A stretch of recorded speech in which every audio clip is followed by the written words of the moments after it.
Bu videoda vücudumuzun ruhsal sağlığımız ve duygu durumumuz üzerinde oldukça etkili bir bölümü ve onu güçlendirme yolları hakkında konuşacağız.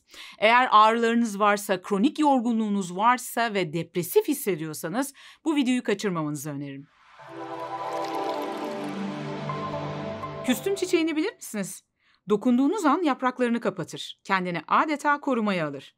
Ya da bir kirpi tehlikeli hissettiği an top şeklinde kapanır. Ya da normalde yatık duran oklarını dikleştirirler. Peki tüm bu canlılar çevrelerinde olup biteni, tehlikenin yaklaştığını ya da geçtiğini nasıl algılarlar ve buna uygun tepki verirler? Canlılık, hayatta kalmak, vücudumuzun içinden ve dışarıdan gelen bilgileri doğru şekilde toplamamıza, bunları doğru bir şekilde işlememize ve buna uygun yanıtlar oluşturmamıza bağlıdır. Bu bilgi akışında herhangi bir sıkıntı olduğunda sağlığımız ve canlılığımız tehlikeye girer. Örneğin vücudun içinden gelen açlık ya da ağrı gibi duyumlarını hissetmeyen bir kişi bunun için gerekli önlemleri alamayacağından sağlığı ve hatta hayatı tehlikeye girer. Bu yüzden duyularımız ve duyu organlarımız canlılık açısından oldukça önemli. Duyu organlarımızı sayın desem çoğu kişi bize ilkokulda öğretilen 5 duyu organından bahseder. Göz, kulak, burun, deri ve dili söyleriz. Çocukken bize böyle öğretildi. Ancak bundan daha fazlası vardı. Çünkü duyularımız 5'ten daha fazla. Önce şu 5'ten daha fazla olan duyularımız neymiş, ne işe yararmış ve bunun ruhsal durumumuzla ilgisi neymiş? Gelin buna bir bakalım. Bunun için önceki videolarımdan birinden minik bir kesit izleyeceğiz. Dünyayı algılarken 8 adet duyu kullanırız. Tatma, dokunma, işitme, görme ve koku duyularımız. Geriye kalan 3 tanesine peki? Bunlardan ilki, yani 6. duyu diyebileceğimiz duyumuz vestibüler duyumuz. Yani denge duyumuz. Beyincik ve iç kulakta yer alır ve hareket ve denge ile ilgilidir. Vestibüler duyumuz sayesinde yer çekimine karşı otururken, ayaktayken dik durabiliriz. 7. duyumuz proprioseptif duyumuz, yani vücut farkındalığı ile ilgili duyumuz. Uzaysal boşlukta vücudumuzun konumunu algılamamızı sağlıyor bu duyumuz. Örneğin sandalyeye otururken konumumuzu ayarlamamız, sandalyeyi ne kadar çekeceğimizi bilmemiz ya da ayakta dururken diğer insanlara çarpmamak ya da onlara dokunmamak için arada ne kadar boşluk bırakacağımızı ayarlamamız ya da herhangi bir kapıyı ya da dolap kapağını kapatırken, açarken ne kadar kuvvet uygulamamız gerektiğini bilmemiz durumlarında bu duyudan gelen verileri kullanırız. 8. duyumuz interoseptif duyumuz. Yani vücudumuzun içinde olanları hissedebilmemizle ilgili duyumuz. Vücudumuzun içinde olanları fark edebilmemizle ilgili duyumuz. Mesela ağrı, acı, açlık, susuzluk, yorgunluk, üşüme ya da tam tersi sıcaklık gibi duyuları hissetmemizi sağlıyor.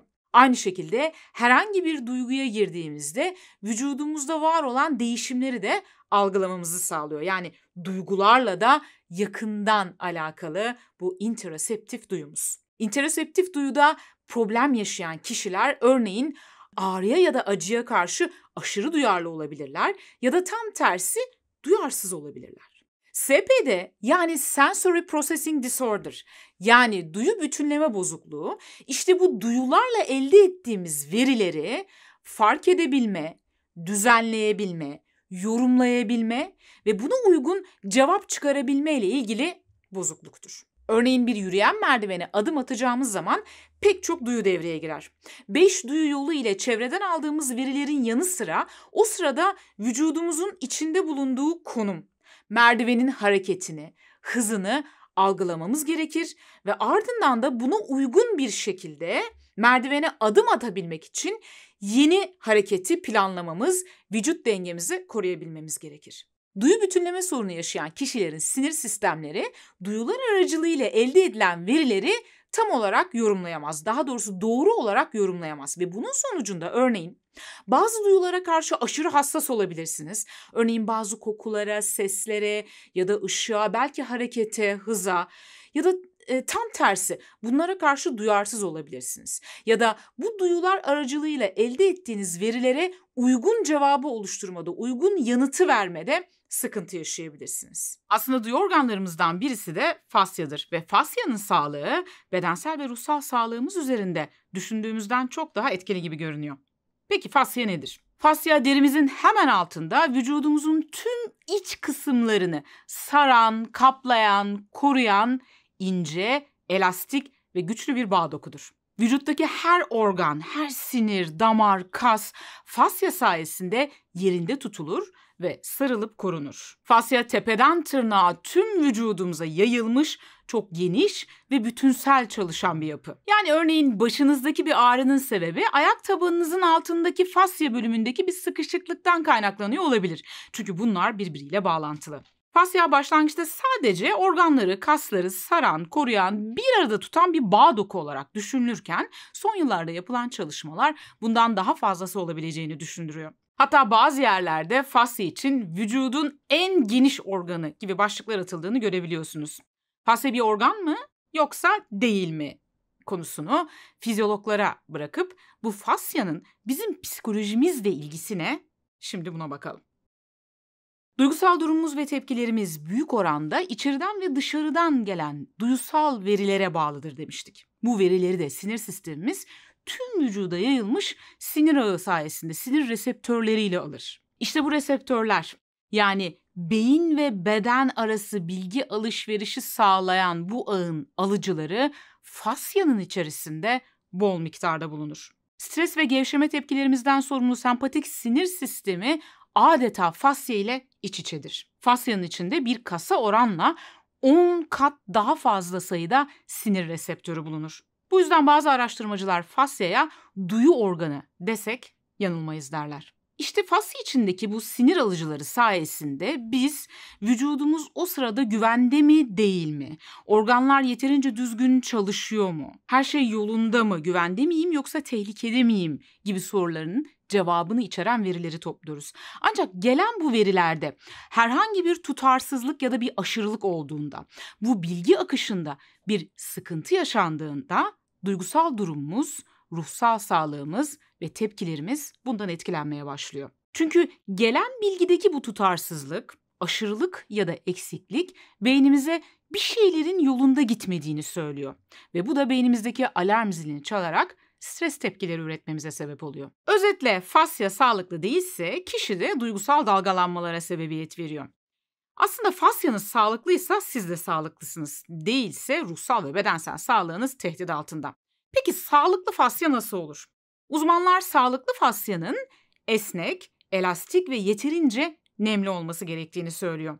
Fasyamız sağlıksızlaşmaya başladığında sertleşiyor, katılaşıyor ve elastikiyeti azalıyor. Peki fasyamızı sağlıksızlaştıran şeyler neler?